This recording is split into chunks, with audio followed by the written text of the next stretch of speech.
Түмікке спорт сонuna Аллайы қалуғығар Саха Республикатын спортка министерстветін күннері далағаннақты қастылар. Спортка министр Михаил Гуляев салаячылақ бөлі құлайтын еккен хелекі ұтта. Анна Слепцова салғыр.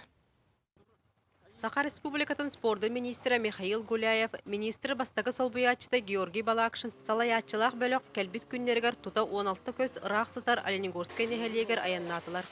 Сарсырдаттан олықтауқтары кадар көрсен, бар қығалқалары месетері білістілер, туғаннаға тилері келдерін сүбәма берділер. Онтан ортос кола үйренәтчілергер Георгий Балакшин олимпийскай мастер-класс көрдірін оғылар сүргелерінге төқті. Оленегорска олықтауқтары үрдік сололақ ылжыттары олыс істігнік аяғасты көрсен атардылар. Bu kaygallar sol, bir bolanda bu yetergeldim koratın tekçolar bu bihigi yetergeldi bu bihigi nehlek bir istiyorlar. An baştan da bu sport ministersiyonu günlere ütürlerler. Onun bihi bu bana çeşitli sergibit. Чакурдах бөһүлеген олохтоохторгор түөр күннәк көрсүһүлер улахан спортивный бираханик быгытынан астылар. Манна спорт арас көрүңөр республика бас көз тренердерден мастер-класстар, олохтоох физкультура жуталлардан ахагас уроктар опыт атастахар иитер үйрәтер цыгыллаах ытылдылар.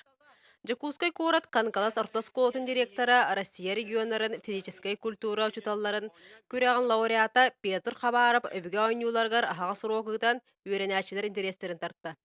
Мне очень понравилось, как он проводил разминку. Игры, которые он показывал, очень интересные. Было очень интересно, вот сейчас играем.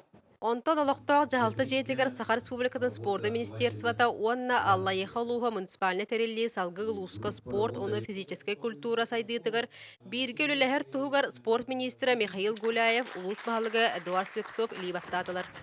Арктика сылын түмүктәре туран сол ис, соқ дайдутугар рах қоту сирегер мандык далаһатнах көрсүһүлер олохтоохторга эртиме улуска спорт сайдар сағақтарын арияллары сарбағы соқ.